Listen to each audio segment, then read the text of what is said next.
하루의 경제 주식 마무리 오늘도 저희 경주마와 함께 하시죠. 무섭게 오른 오늘의 시장 어떻게 수익들 많이 좀 거두셨습니까?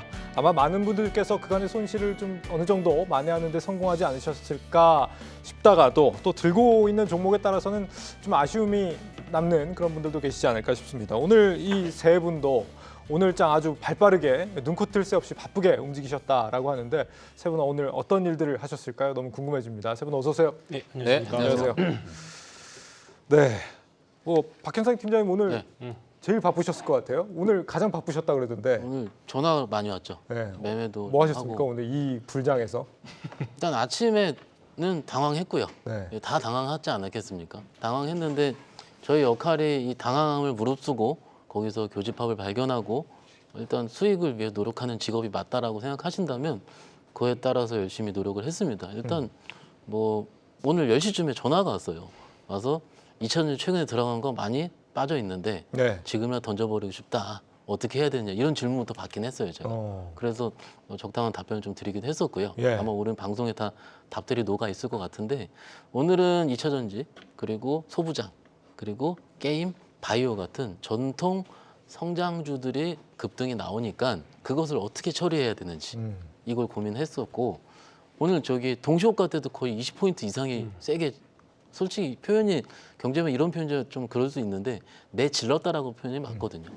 이게 정말 이제 진격입니다, 진격. 예. 그러면 이것에 대해서 내일은 어떻게 될까? 진짜 좋기도 했었고 좀 지나면 좀 걱정이 됐었고 여러 가지 시비가 교체되는 하루였습니다. 네. 오늘 많은 분들이 네. 내일은 과연 내일도 그렇죠. 이어질까 이거 많이 물어보시던데 그거 조금 이따가 네. 얘기를 해보도록 하고요. 전 이런 상승폭 오늘 좀 처음 봤거든요. 팀장님 오늘 어떻게 보셨습니까? 저도 사실은 이제 국내 시장은 네. 제가 박현상 팀장님께 이런 장 보신 적 있으십니까? 이렇게 좀 여쭤봤는데 좀 보기 드물다. 네. 이런 시장이었고요.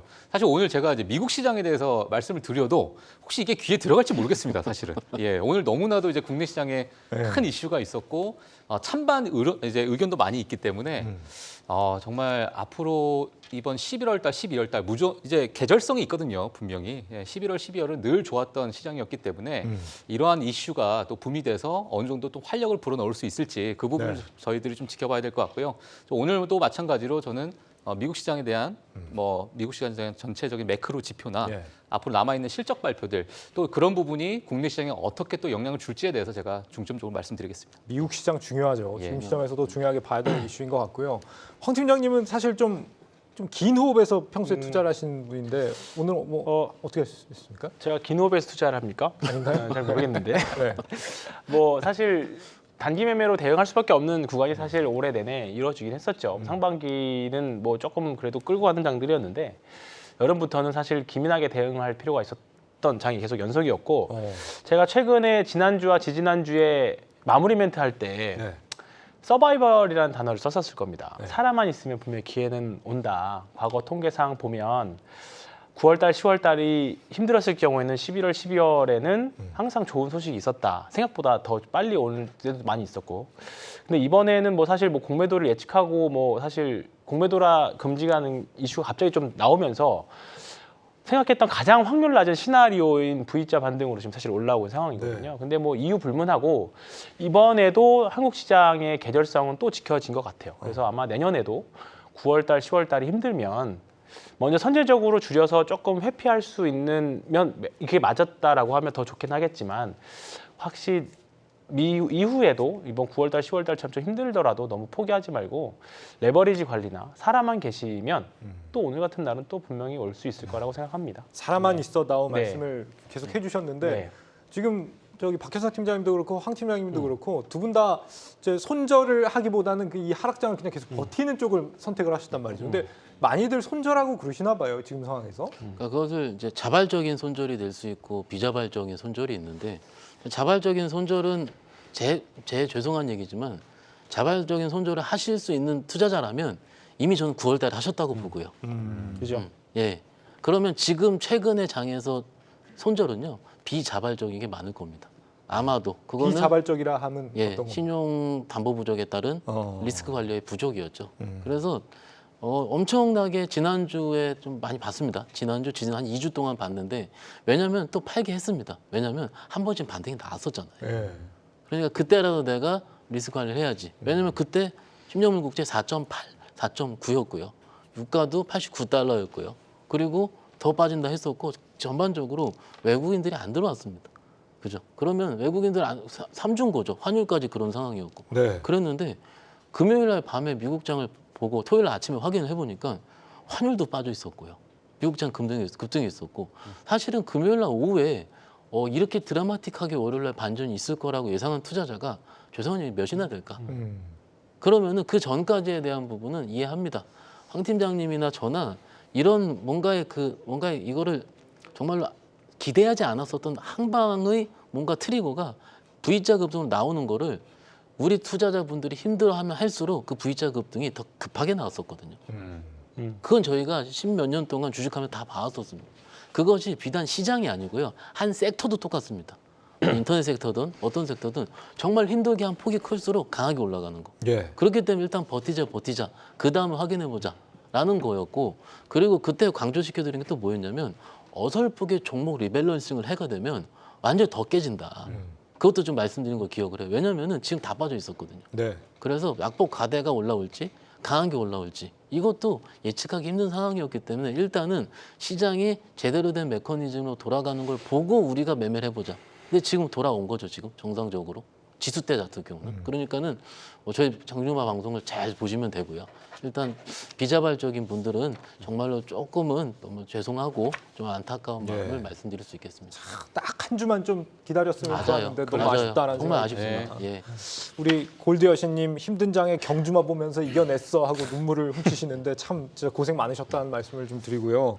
아직도 더 상승했으면 하는 바람이고 공매도 금지 영향 앞으로 어떻게 되는 건가 이제 좀 알아보려고 합니다. 2차 전지 ETF 보니까 하루 만에 뭐 20%가 넘게 막 네. 폭등을 했더라고요. 이 얘기인즉 2차 전지 관련 모든 종목들이 이 정도 올랐다는 거잖아요. 뭐 오늘 에코프로나 에코프로 BM도 상한가 같고 그 무겁고 사실 그동안 조금 왜 반등 안 하지 했던 포스코 퓨처엠도 오늘 네. 상한가 네. 터치를 했죠. 그리고 오늘 대형주들도 사실 동시효과에 더 밀어붙이고 오늘 보니까 지금 보니까 시간에서도 또 조금 더 추가적으로 상승을 나오고 있습니다. 그러니까 주말간에 저희가 했던 워드 중에 하나가 우리가 생전 못 보던 워드가 나왔을 때가 정말 그때는 정말 조심하자 또는 주식을 매도하자 했는데 사실 공매도 금지 조치도 사실 생각보다 엄청 빠르게 이루어졌잖아요. 네. 그렇다 보니까 오늘의 V자 반등이 나올 수밖에 없었고 반대로 이제 공매도를 쳤던 수급 주체들도 어쨌든 이제 빨리 걷어들여야 되니까 그런 부분들이 좀 더 가속이 나왔다고 생각을 합니다.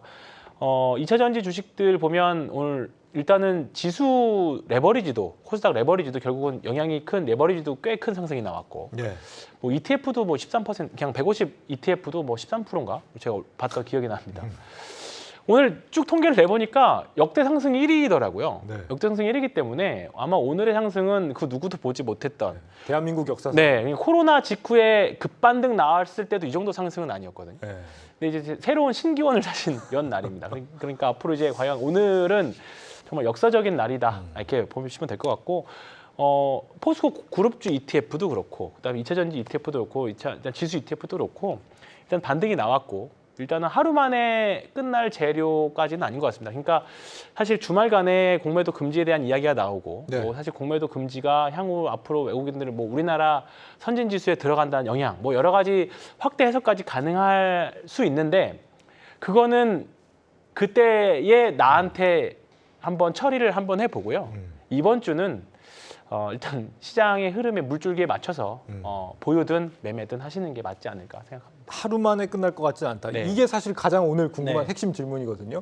박 팀장님도 같은 생각이세요? 예, 맞습니다. 사실 아까 말씀드렸던 것처럼 뭐 역사적인 하루잖아요. 네. 근데 과거에 이제 봤을 때 이런 역사적인 어떤 상승을 봤을 때는 하루 만에 끝나진 않죠. 예, 물론 지금 많은 잡음이 있습니다.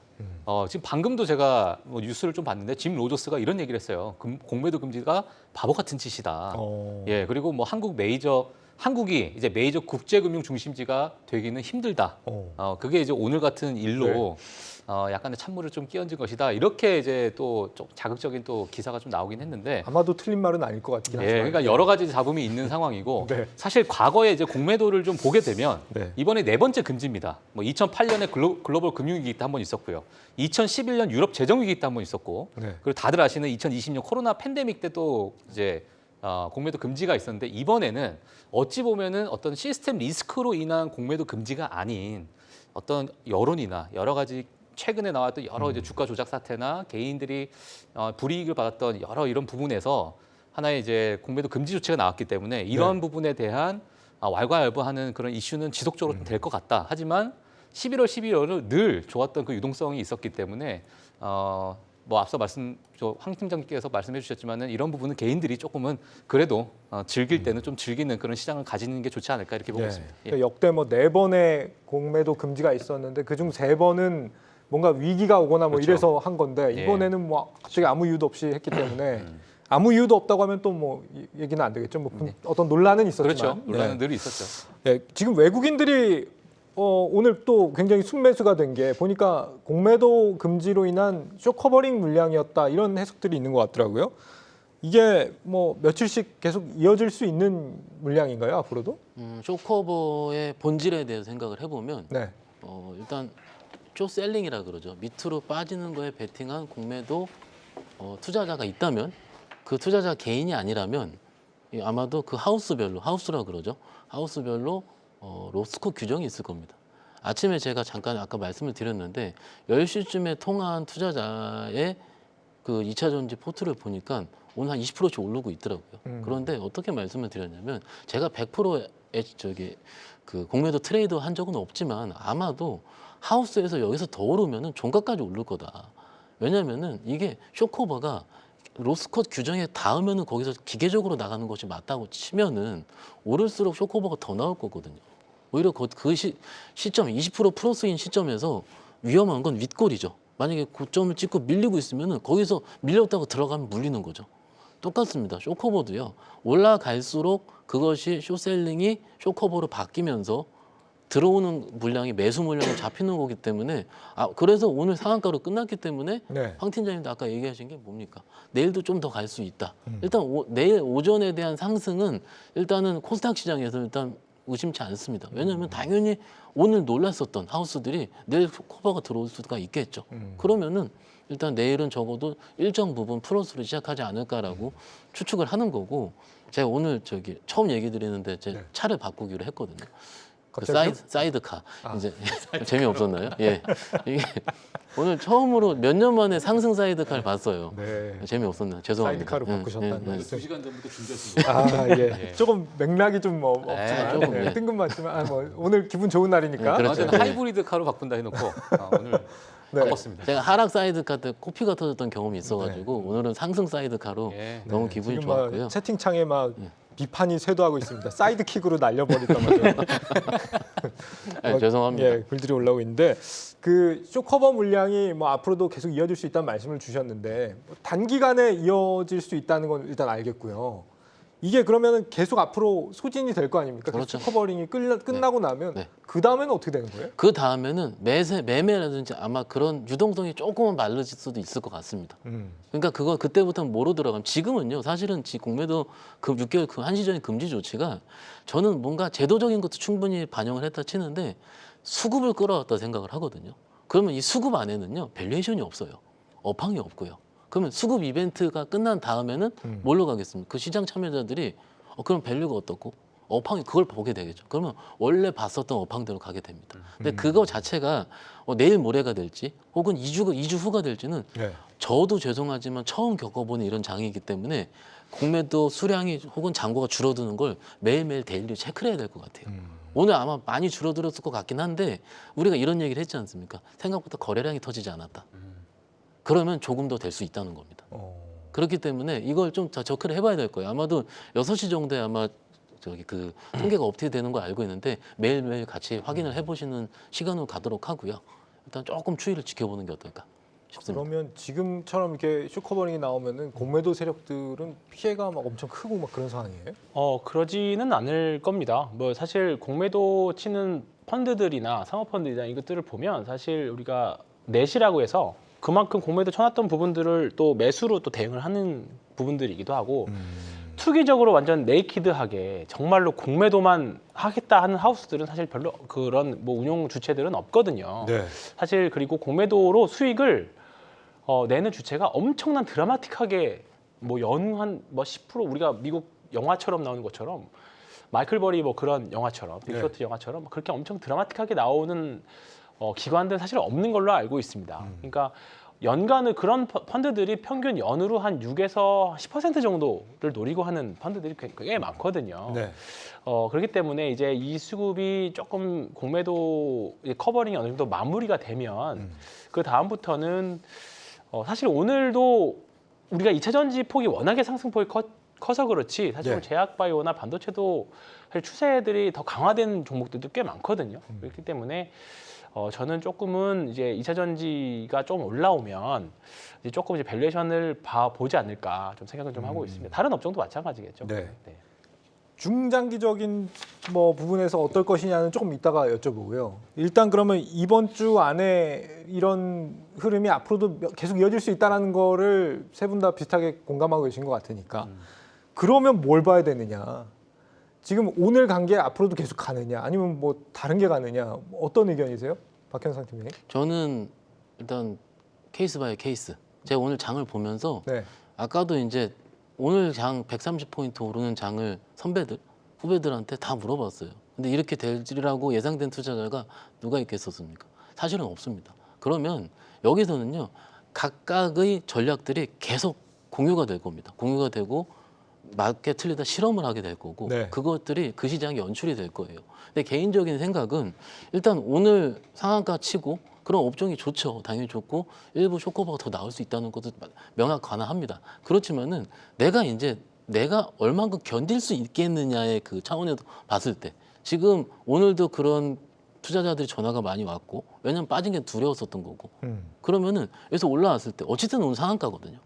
그럼 상한가 이후에 올랐을 때 저점 대비해서 거의 40%가 올라온 상황이면 네. 그러면은 어떻게 버틸 수 있겠는가 이거죠. 그래서 나의 그 성향에 따라 좀 다를 수 있다고 보는 거고요.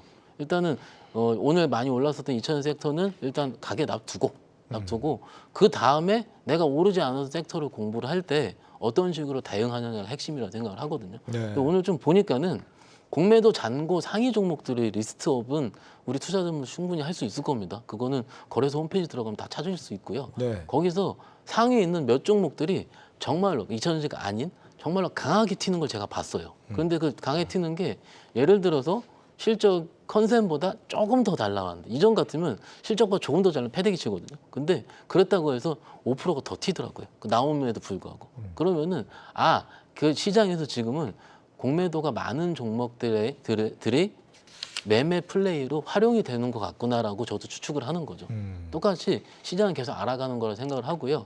오늘 공동적인 특징이 이런 거죠. 성장주들이 다 올랐었잖아요. 예. 그럼 오르지 않은 성장주들 섹터를 좀 찾아서 매매하는 것도 답이 될 수 있다고 생각하고 있습니다. 오늘 아침까지만 해도 공매도 잔고 상위가 올라간 게 뭐 호텔신라, 후성, SKC, DB하이텍, 롯데관광개발, 퓨처엠, 네. 뭐 HLB 뭐 등등등. 네.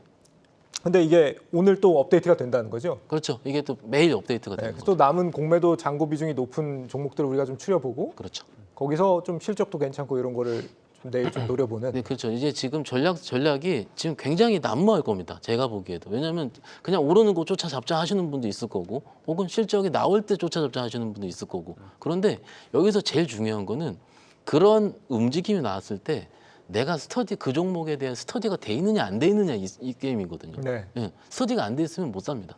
그래서 종목 스터디를 먼저 하는 게 일단 급선무고요. 저 오늘 교집합은 아까 말씀드린 대로 그 종목이 조금이라도 호재가 나오면 공매도 비율이 높은 종목들이 이전보다는 다르게 더 세게 움직이더라고요. 오늘 카카오 그룹주들도 그렇고요. 네네. 그래서 그런 식으로 좀 시장이 좀 바뀌어가고 있다는 걸 좀 파악하는 게 좋을 것 같습니다. 박종훈 팀장님은 어떤 아이디어이세요? 예, 저는 사실 이 공매도 금지 때문에 과거에 공매도에 크게 영향을 받았던 종목들이 오늘 단기적으로 많은 이제 급등을 줬다. 네. 앞으로도 뭐 향후 뭐 한 일주일, 이주일 정도는 어느 정도 그 수급이 좀 돌 것 같다라고 생각이 드는데 여기에 좀 플러스를 보게 되면 사실 금리 환경에 엄청나게 취약했던 종목들도 이번에 어떤 공매도 금지에 따라서 크게 어떤 변동성을 줄 수 있다라고 저는 개인적으로 좀 보고 있거든요. 그래서 지금 금리 동결이 지금 미국 연준에서도 지속적으로 이 얘기를 하고 있고 물론 지금 금리 인상에 대해서는 아직은 뭐 끝났다라고 보긴 힘들다. 네. 여러 지표를 보고 우리가 결정을 해야 된다라고 얘기는 하고 있지만 지금의 어떤 시장 분위기로 봤을 때 미국도 마찬가지입니다. 과거에 빅테크 종목들의 어떤 상반기 상승을 이끌어냈는데 그 외에 중소형주 성장주들 특히나 실적이 괜찮은 종목들도 그렇게 재미를 많이 보지 못했어요. 네. 하지만 동결이라는 어떤 스탠스가 좀 지속이 되고 나면 이번에 공매도 금지, 특히 이제 국내 시장 같은 경우에 공매도 금지의 수혜를 받는 과거에 많이 좀 두들겨 맞았던 그런 종목들 그리고 금리 환경에 좀 취약했던 중소형 성장주들이 오히려 큰 변동성을 보일 수 있는 그런 시장이 좀 되지 않을까. 그래서 과거에 특히 뭐 미국 시장을 얘기한다면 과거에 이제 빅테크들과 중소형 성장주의 괴리감이 정말 컸거든요. 그래서 이러한 괴리율이 어느 정도 좀 줄어드는 그러한 시장이 이어질 가능성이 좀 있다. 이렇게 좀 말씀드리고 싶습니다. 중소형 쪽으로 보이시다. 황 팀장님께도 여쭤보기 전에 지금 시청자분들이 궁금하신 게 2차 전지가 오늘 많이 올라서 갖고 계신 분들이 수익을 좀 내셨을 것 같은데 이걸 내일이라도 수익을 내고 이제 차익 실현을 거두는 것이 맞느냐 의견이 어떻게 되세요? 일단 그 투자자가 투자한 그 목표 기간에 따라 다를 수가 있을 것 같아요. 대부분 이제 장기 투자를 원하시는 분들이라면 여기서는 건드릴 필요는 없습니다. 네. 그런데 만약에 지금 최근에 매매가 들어간 투자자가 있다면 단기적으로 상승폭이 오늘 한번 내일까지 크게 나오게 되면은 어쨌든 기술적으로 이격이 벌어지게 되거든요. 네. 이격이 벌어지면은 일부 매매 플레이가 들어가야 될 수도 있습니다. 일부 매매 플레이라 하면 위에서 팔고 밑에서 잡고 하는 주수 늘리기가 될 수도 있는 거고 일단 지금 대형 플레이어들이 그런 식으로 생각할 수가 있을 거거든요. 그러니까는 일단 이게 굉장히 어려워요. 왜냐면은 장기를 하는데 중간에 어려웠잖아요. 중간에 업황은 지금 그렇게 크게 좋은 것 같지 않은 전기차 성장률이라든지 예. 그런데 지금 그것을 수급적인 걸로 땡겼으면 그 다음에 밸류에이션 장이 왔을 때 이 시세가 유지될 수 있을까를 파악을 해야 되거든요. 그렇죠. 그게 가장 핵심이라고 생각을 하고 그런 질문에 대해서는 저는 조금은 차익 실현 물량 나올 것 같아요. 밸류장으로 돌아서게 되면은. 예. 일부 좀 차익 실현할 그렇죠. 필요는 예, 있다고 보시는 일부는 거예요? 예. 그러니까 사실 지금 국내 시장도 뭐 물론 마찬가지겠지만은 최근에 그렇게 좋지 않았습니다.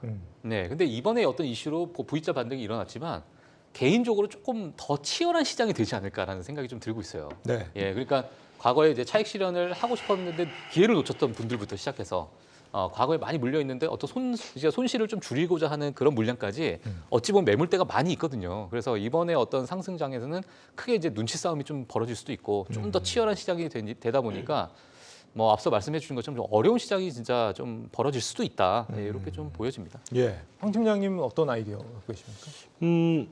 뭐 일단 지금은 수급적인 플레이로 일단은 뭐 단기 바짝 올랐죠. 그럼 일단은 저는 당장 뭐 시장이 답이니까 뭐 이게 뭐 공매도 때문에 올랐던 어떤 이유로 올랐던지 간에 센 주식이 센 거라고 생각합니다. 일단 그냥 있는 그대로 받아들이시는 게 이게 우리나라 주식시장이다라고 인정하고 받아들이시는 게 일단 좋을 것 같고요. 예. 오늘 거래대금도 꽤 많이 나왔거든요. 아직은 좀 모자라긴 하지만 또 20조가 넘었습니다. 넘었기 때문에 그동안 말라있던 거래대금이 터졌다는 거 그리고 우리가 반등의 선결 조건이었던 이게 사실 공매도를 환매수하면서 들어온 외국인 자금이든 이거를 이용해서 공매도를 역으로 이용하려고 하는 외국인 자금이든지 간에 어쨌든 오늘 개인은 매도를 했고 외국인들은 매수를 했습니다. 이거 자체로는 팩트잖아요. 네.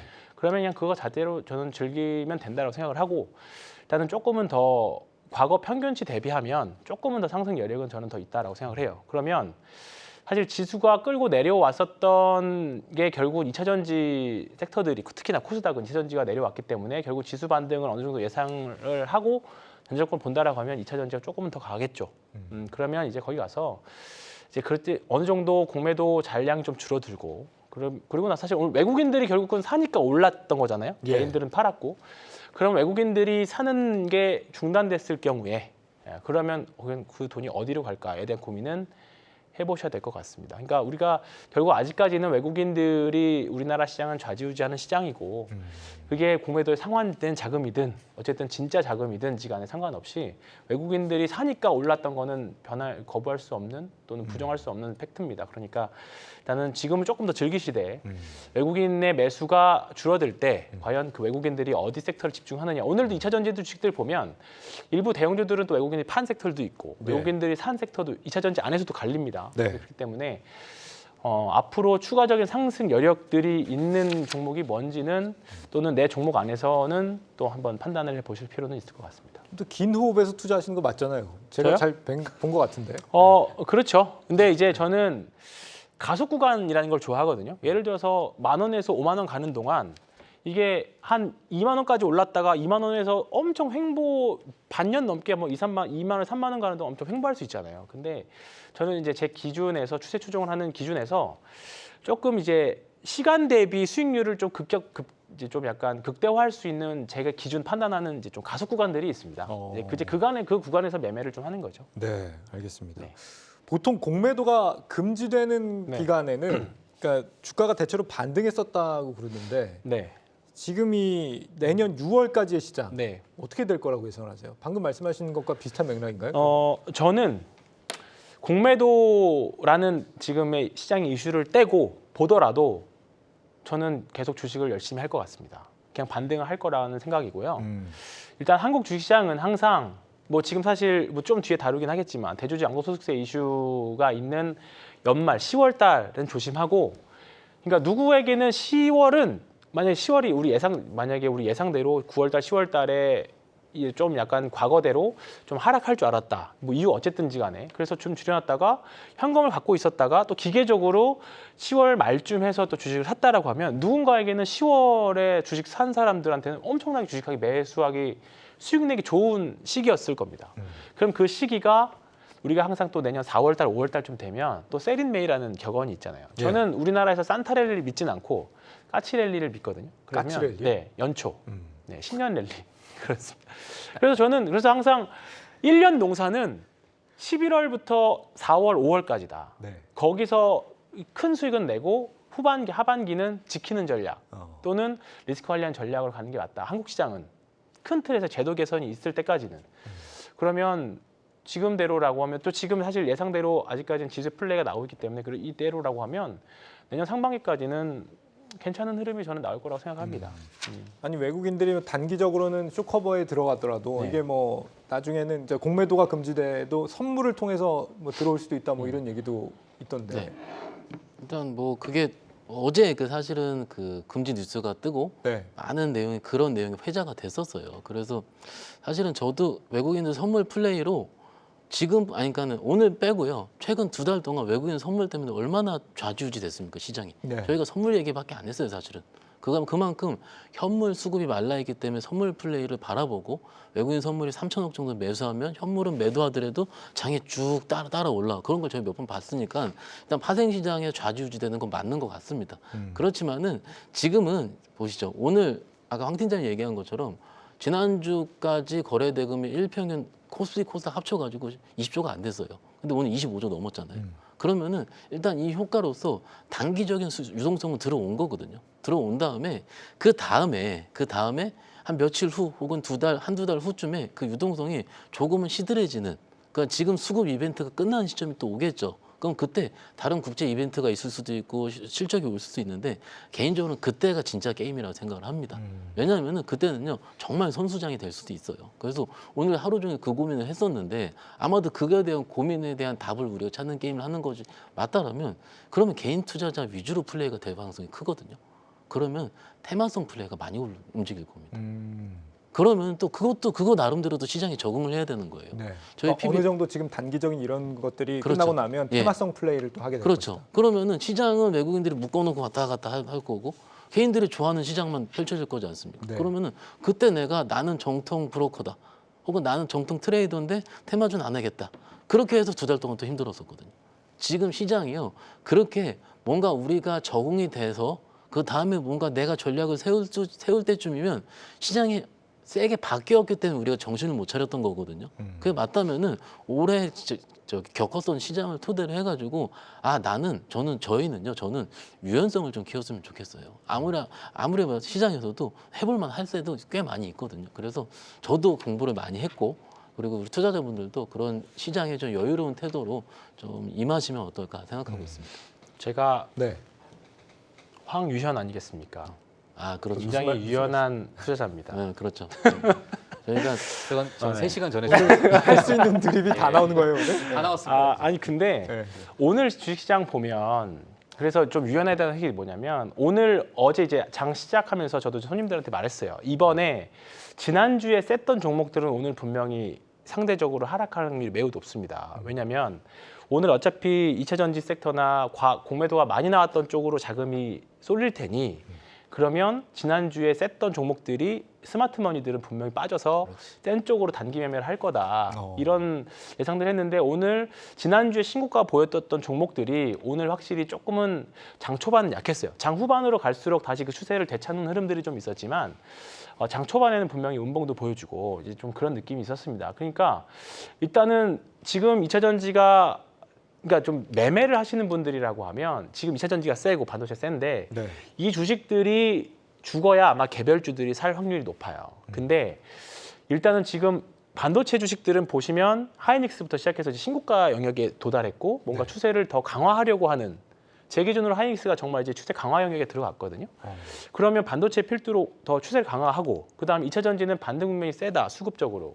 그러면 지금 오늘 시장에서도 사실 재미없었던 주식들은 뭐 실적도 좋은데 아무런 테마에도 속하지 않은 약간 좀 개별주성 종목들이 좀 약했어요. 근데 이런 종목들은 정말 시장에 주도주가 없어야 움직이는 종목들이거든요. 그렇기 때문에 지금 약간 포트의 비중이 오늘 계좌 잔고가 크게 안 오르신 분들은 분명히 좀 약간 시장에 최근에 조금 좋았던 종목들이라던가 아니면 시장과는 조금 소외된 개별주들 뭐 이렇게 개별주가 나쁘다는 뜻이 아니라 뭐 어쩔 때는 좀 약간 은행주 같은 게 되겠죠. 사실 대표적으로. 근데 그런 종목들은 오늘은 좀 사실 재미없었을 겁니다. 네. 근데 지금 오늘을 기점으로 좀 약간 시장의 색깔이 명확하게 드러난다라고 하면 포트 조정은 조금은 필요하실 때가 아닐까 생각합니다. 어떤 식으로요? 그러니까 좀 주도 섹터를 네. 뭐 이제 뭐 오늘처럼 뭐 계속 오르진 않겠죠. 또 분명 쉬는 날이 있을 건데 뭐 추세를 강화하더라도 추세가 강화됐다가 좀 약화됐다 하는 시점이 있을 건데 네. 그러면 이제 그 와중에 이제 최근 실적 발표도 있으니까 이제 조금 매매 타이밍이 잡았을 때는 조금은 좀 기존의 개별주들은 좀 줄이고 시장이 원하는 종목들. 그러니까 시장은 결국은 미인대라는 표현을 하잖아요. 케인즈님께서 미인대라는 표현을 썼습니다. 결국은 내가 좋아서 하는 종목들보다 모든 투자자들이 좋아하는 종목이 좋은 주식입니다. 사실 네. 우리가 좋은 주식을 콜렉션 하려고 하는 시장은 아니잖아요. 돈을 벌기 위해서 하는 거라고 하면 내 고집보다 다른 사람들이 좋다라고 생각하는 주식들 중에서 괜찮은 주식들을 고르시는 게 나을 것 같다는 생각입니다. 주도주 중심으로 좀 전환이 네. 필요한 시점이다 말씀을 주셨는데 그러니까 뭐 2차 전지주처럼 이렇게 가는 주식을 붙잡는 것이냐 아니면은 최근에 이제 쇼커버가 좀 덜 나온 쪽을 좀 찾아서 그쪽을 붙잡아야 되느냐 고민이 좀 많아지실 것 같아요. 신규 투자자 입장과 보유자가 다를 것 같아요. 그런데 뭐 보유자분들은 일단은 아까 말씀드린 것 같고 신규 투자자 입장에서는 내가 얼만큼 더 마음 편하게 보유할 수 있을 것이냐가 먼저 기본으로 셀렉션이 돼야 될 것 같고요. 네. 그런 의미라면은 오늘은 바이오가 별로 안 올랐거든요. 네. 그런 오늘 2차 전지 치고는 그 오늘 보면은 플랫폼 관련 섹터도 많이 올랐고요. 카카오가 8%나 올랐고, 혹은 2차 전지 당연하고, 혹은 반도체도 몇몇 종목은 신고가를 썼습니다. 뭐 하나마이크론이라든지 주성 엔지니어링 같은 종목들은 신고가를 썼어요. 근데 바이오도 물론 최근 AI 관련 뭐 루닛이나 이런 종목들이 좋긴 좋았지만 그렇게 신고가를 쓴다거나 강한 상승세가 있었던 건 별로 없거든요. 그러면은 그건 지난번 시장에서 뭐 소위 우리가 지금 금리 인상에 대한 트리거로 여태까지 상장주가 어려웠다면 그것이 좀 어느 정도 완화되는 시기에 그것이 계속 금리가 올라가는 시기에 카카오 네이버는 오르지 못하거든요. 예. 같은 결로 바이오 쪽도 최근에 주도주였는데 최근에 시장 빠지면서 이 섹터도 반토막이 났습니다. 거의 웬만한 종목들이. 그러면 그 안에서 모멘텀이 살아있는 것들이 몇 개도 있을 거고요. 제가 오늘 레포트들을 몇 개 살펴보니까는 그 안에서도 최근에 공매도 비중이 높은 바이오 종목들도 꽤 있더라고요. 그 안에서 이 아이디어를 보고 그 종목이 어떤 애로 계획이 있는지 네. 라이센스 아웃 계획이 있는지를 살펴보는 것도 일종의 스터디가 될 수 있다는 거고요. 오늘 보면은 그런 좀 공매도 비율이 좀 높은 거가 좀 많이 올랐고 다른 산업재 섹터 대비해서 다 빼고요. 그 바이오 섹터가 2% 정도 공매도 비율이 가장 높습니다. 그러니까는 이쪽에서 충분히 쇼커버가 나올 가능성은 좀 있다 이렇게 생각하고 있습니다. 네, 우리 시청자분들께서 반도체 지금 삼성전자 같은 경우에 상속세 이슈가 있어서 악재가 아니냐, 이거 올라갈 수 있겠느냐 이런 의견 주셨어요. 어떻게 생각하세요? 하시면 되죠. 그렇죠. 네. 뭐 굳이 고민하실 필요는 없을 것 같고요. 뭐 개인의 취향이라고 생각을 합니다. 네. 반도체 섹터가 업한 게 좋을 때는 하이닉스가 훨씬 더 셌었습니다. 과거 2016년, 17년 사이클 때도 삼성전자보다 이제 하이닉스가 조금 더 상승률로는 더 좋았었고요. 이번에도 마찬가지일 거라고 생각하고 있습니다. 네. 왜냐하면 삼성전자도 이제 HBM 이제 공급 본격적으로 하고 있고 네. 내년에는 사실 과거의 DDR 뭐 3, 4 이제 그런 전환 사이클 때보다 사실 내년 HBM 사이클 사실 조금 더 센 사이클이라고 생각을 해요. 왜냐하면 경쟁자가 일단은 없습니다. 네, 둘밖에 없고 마이크론이 내년에 좀 들어오기는 하지만 뭐 한 7에서 9% 내외까지 경쟁률로 이제 뭐 점유율을 차지한다고 하는데 지금 D램 같은 경우에 한 5개, 6개사가 이제 과점하고 있는 양상이지만 HBM 같은 경우에는 하이닉스, 삼성전자 거기다 플러스 마이크론이거든요. 마이크론도 사실 물음표가 붙어 있는 상태고 그렇게 되면 오늘 하이닉스가 보여줬던 흐름들은 분명히 저는 좀 의미 있다 생각을 하고 있고요. 박혜선 차장님께서 바이오주 말씀하셨는데 그리고 오늘 조금 의미 있었던 공시가 몇 개 있었습니다. 네. 종근당 같은 경우에는 에로 라이센스 아웃이 나왔는데 거의 급등을 했습니다. 과거에는 이게 만약에 일주일 전 또는 2주 전에 나왔다라고 하면 세론 뉴스가 됐을 확률이 매우 높아요. 이게 굉장히 시기적인 문제라고 생각을 하는데 종근당 같은 경우에는 좋은 소식을 내고 그대로 밀어붙였습니다. 그러니까 반대로 이제 어떻게 보면 공매나 또는 세론 투자 심리가 많이 그게 공매인지 투자 심리 때문에 문제는 모르겠지만 그 효과를 톡톡히 받고 일단은 두 번째는 주성 엔지니어링이 오늘 실적 컨센서스 대비 사실 좀 안 좋은 실적을 냈어요. 내년에는 좀 기대를 하고 있는 종목 중에 하나인데 일단은 이번 3분기 실적은 컨센 대비 안 좋은 실적을 냈습니다. 근데 네.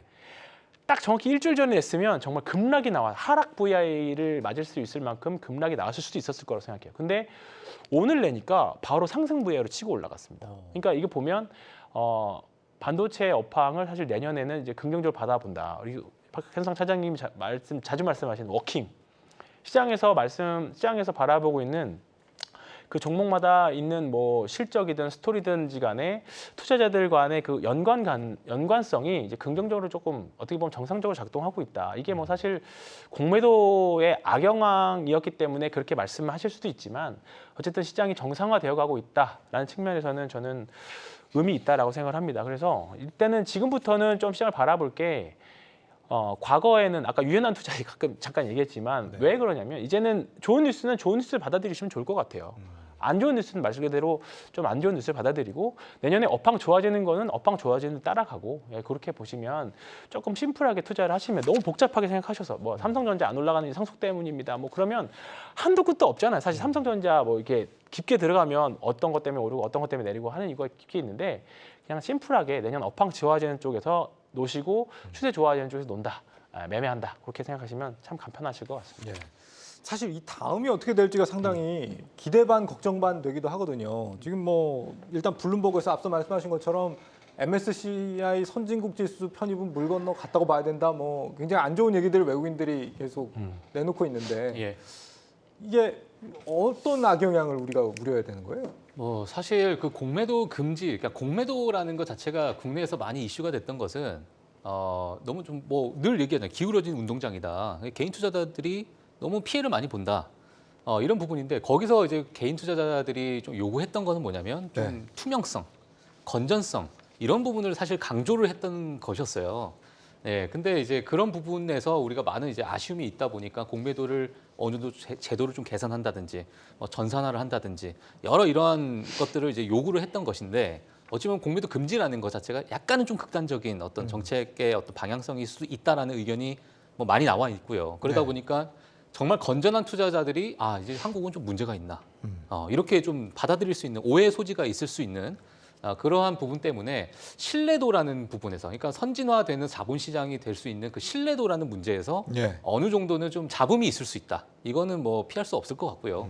사실 과거 앞서서 말씀드린 것처럼 이 금융위기나 이러한 정말 큰 위기, 리스크가 왔을 때의 어떤 공매도 금지를 행했던 것과 전혀 다른 어떤 방향성을 좀 보이고 있기 때문에 이런 부분이 아마 향후 장기적으로 봤을 때는 약간의 부정적인 이미지도 어느 정도 좀 씌울 수 있다 이렇게 좀 보여지고 있습니다. 그러니까 차라리 지난달까지 시장 막 폭락할 때 그때 이게 들어갔으면은 그래도 명분이 좀 됐을 것 같은데 네, 금요일에 이게 반등하고 나서 이게 들어오니까 그렇죠. 조금 예. 명분이 좀 희석되는 게 아닌가. 그러니까 미국 시장도 잠시 좀 말씀을 드리면 사실 미국 시장도 지난주 일주일 동안 정말 좋은 시장이었습니다. 네. 예. 그리고 이제 애플 실적 발표도 했고 예, 그러다 보니까 이제 정말 빅테크들이 실적 발표가 마무리가 되고 있는 상태에서 너무너무 좋은 실적을 냈습니다.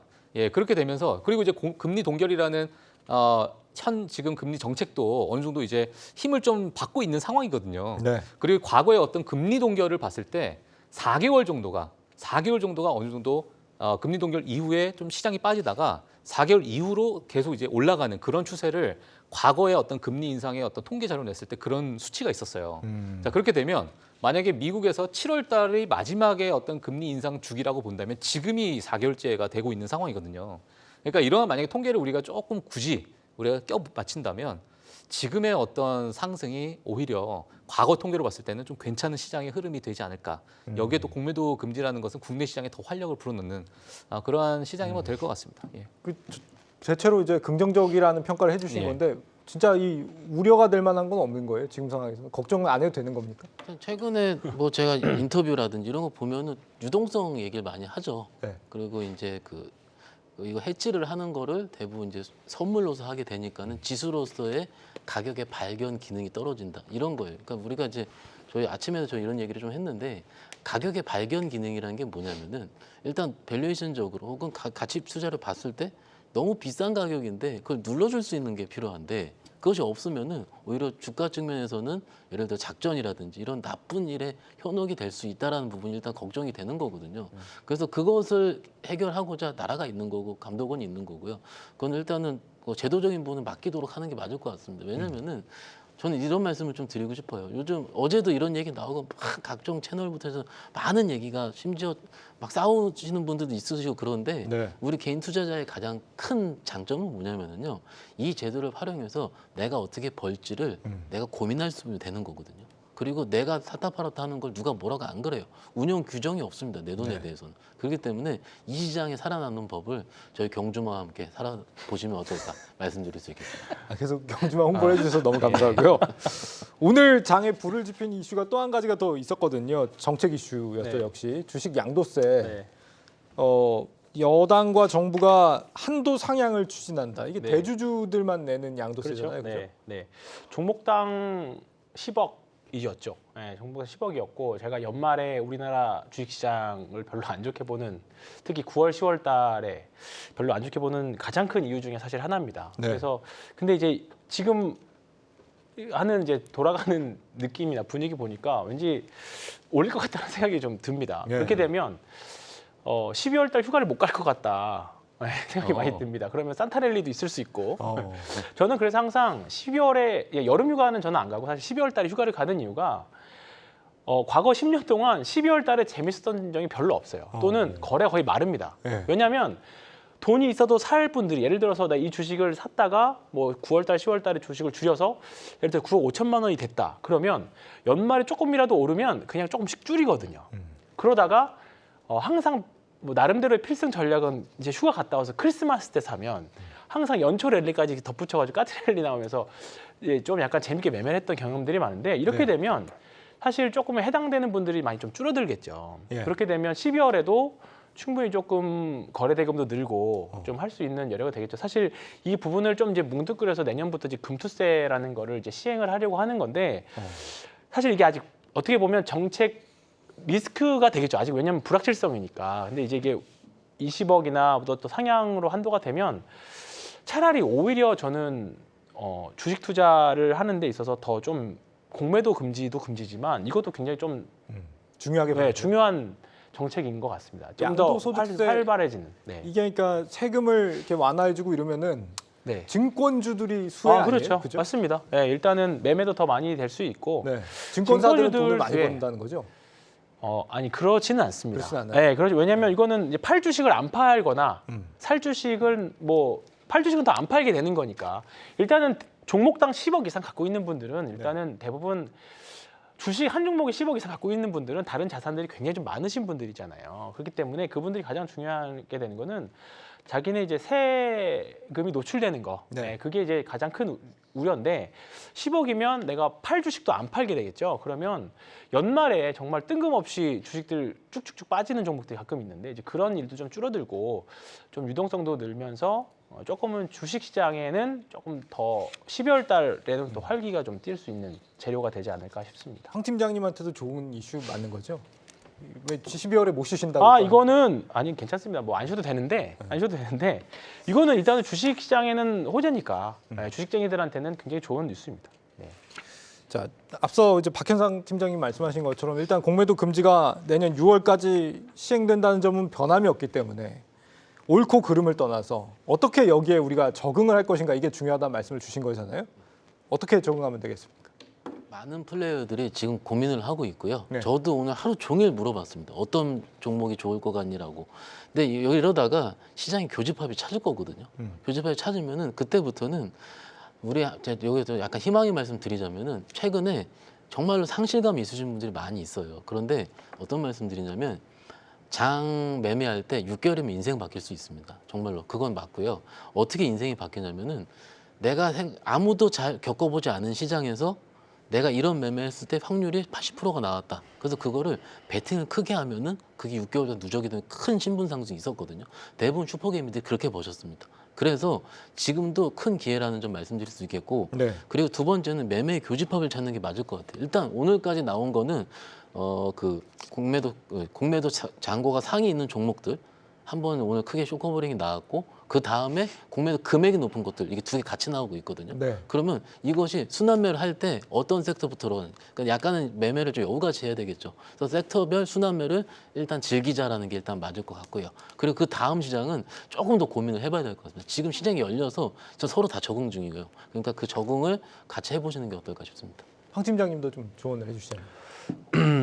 지금은 일단 시장 바라보는 대로 좀 즐기시고 저는 반등은 조금 더 가능하다고 봅니다. 근데 아까 우리 서두에서 변함 없습니다. 저는 일단 지금 주도 섹터는 누가 봐도 차트로 놓고 봐도 일단은 내년에는 반도체가 훨씬 더 뭐 2차 전지가 오늘 반등은 세긴 하긴 했습니다만 반도체가 조금 더 위로는 더 열려 있지 않나 일단 생각을 일단은 하고 있고요. 이제 그거에 맞춰서 뭐 유연하게 좀 대응하실 필요는 있습니다. 분명히 사실 지금 매매에서 단기적으로는 2차 전지가 충분히 더 수익률로는 조금 괜찮을 것 같아요. 단기적으로는. 근데 내년 상반기까지 간다라고 하면 조금 생각은 또는 포트를 좀 다양하게 하실 필요는 있을 것 같습니다. 또 어떻게 정책 리스크가 오늘 당장이야 워낙에 많은 상승으로 네. 사실 다른 기존의 악재 뉴스들이 다 묻혔지만 또 이번 주 지나고 나서 또 갑자기 미국에서 갑자기 또 어떤 뉴스가 나오느냐에 따라서 또 바뀔 수 있고 지금 또 중국산 LFP 배터리가 생각보다 좀 지금 생각보다 지금 많이 파이를 키워오고 있습니다. 그 부분들도 리스크를 항상 생각해야 되기 때문에 일단은 그렇게까지 말씀드리겠습니다. 네. 네. 우리 내부적으로는 그렇고요. 이번에는 그동안 우리 시장에서 아주 강력한 영향력을 행사해 왔던 대외적인 상황도 마지막으로 좀 보려고 그래요. 예. 공매도가 금지되더라도 뭐 외국인들이 안 들어오는 건 아니니까 미국 10년물 국채 금리가 지금 4.5까지 떨어져 있잖아요. 맞습니다. 이거는 앞으로 더 떨어지는 겁니까? 아니면 이 선에서 대충 머무는 겁니까? 여기서 의견이 정말 많습니다. 네. 예, 정말 많고 지금 5.5까지 다시 올라갈 것이다. 아니면은 뭐 4.5에서 5 사이로 어떤 박스권을 형성할 것이다. 얘기가 너무 많이 있기 때문에 네. 지금 개인적으로 저는 그냥 이 선 안에서 어느 정도 유지가 지속되지 않을까라고 좀 보고 있고요. 사실 12월 달에 나오는 이제 점도표에서 그때 당시에 이제 중립금리를 어떻게 또 설정하느냐에 따라 시장의 어떤 변동성은 지속적으로 좀 줄 것이다. 과거 9월 달 FOMC를 보게 되면 중립금리를 3.5로 하는 바람에 시장에서 정말 발작을 했었거든요. 네. 예, 그렇기 때문에 12월 달에 나오는 어떤 방향성, 이 방향성에 따라서 내년까지 어떤 내년 상반까지 영향을 줄 수 있기 때문에 그런 부분에 대해서 우리가 좀 봐야 될 것 같고 지금의 상황에서는 사실 뭐 국내 시장을 한다면 어느 정도 고급유를 지금 충전을 해놨어요. 근데 금리 동결 그리고 실적 발표가 어느 정도 끝나가고 있는 상황에서 많은 이제 트리거가 미국 시장에 또 있기 때문에 매크로 지표를 같이 좀 확인하면서 실적에 정말 뒷받침되는 그러니까 숫자적으로 정말 만족할 만한 그런 기업들을 좀 보시는 게 여러 가지로 좀 도움이 되지 않을까 이렇게 보고 있습니다. 예. 미국 고용 지표가 지금 예상보다 둔화하고 있다는 게 데이터로 확인이 맞습니다. 된 상황이잖아요. 예. 올해 뭐 월 평균 25만 개 정도씩 나왔는데 이번에 한 15만 개. 15만 개 예. 확 줄었다. 음. 그러면 이게 앞으로 점점 계속 줄어들 우려가 있는 거 아니에요? 그러니까 이제 이게 고용 둔화가 보여지고 있다라는 거니까 시장에서는 환호할 거죠. 네. 환호할 만한 재료죠. 이게 왜냐하면 과거에 이제 고용이 가장 큰 하나의 화두였습니다. 파월 의장의 발언을 보더라도 고용 시장이 안정이 돼야 내가 앞으로 어떤 금리 정책에 대해서 큰 영향을 줄 수 있을 것이다. 네. 이렇게 보고 있는데 지금 고용 시장이 정말 안정화되고 있고요. 실업률은 지금 3.9% 얘기를 하고 있고 그러다 보니까는 이제 어찌 보면 연준에서 좋아하는 수치가 지금 나오고 있는 상황이거든요. 여기에 이제 인플레이션이 앞으로 잡힐 것이냐 안 잡힐 것이냐가 이제 화두가 될 것 같은데 네. 인플레이션도 지금 어느 정도 잡힐 것으로 좀 보고 있기 때문에 트렌드라는 것 자체가 지금 잡히고 있는 트렌드다. 이렇게 우리가 판단하는 게 더 나을 것 같습니다. 제가 걱정하는 거는 예. 그냥 단순히 경기가 둔화되고 있는 것이냐, 아니면 그걸 넘어서서 침체로 막 가는 지금 과정에 있는 것이냐. 예. 여기에 따라서 해석이 달라질 수 있잖아요. 그렇죠. 근데 이제 경기 침체로 보는 의견은 상당히 많이 줄었어요, 사실. 예, 많이 줄어 있는 상태고 그걸 이제 단적으로 얘기할 수 있는 게 바로 실적 발표요. 기업들의 실적 발표를 보게 되면 네. 너무나도 좋은 실적 발표를 보여주고 있고 과거 2년 동안에 가장 좋은 분기별 실적 발표를 보여주고 있다. 팩트셋에서는 그렇게 얘기를 하고 있는데 그러다 보니까는 이게 어느 정도 좀 잘 컨트롤만 잘하면 그래도 연착륙 또는 뭐 경기 침체를 안 볼 수도 있는 그런 상황이 오지 않겠느냐 이런 의견이 지금 있는 상태입니다. 예. 그럼 시장이 앞으로 강한 흐름을 보인다라고 한다면 한동안은 열심히 우리가 뛰어들어서 투자도 하고 해야겠지만 뭐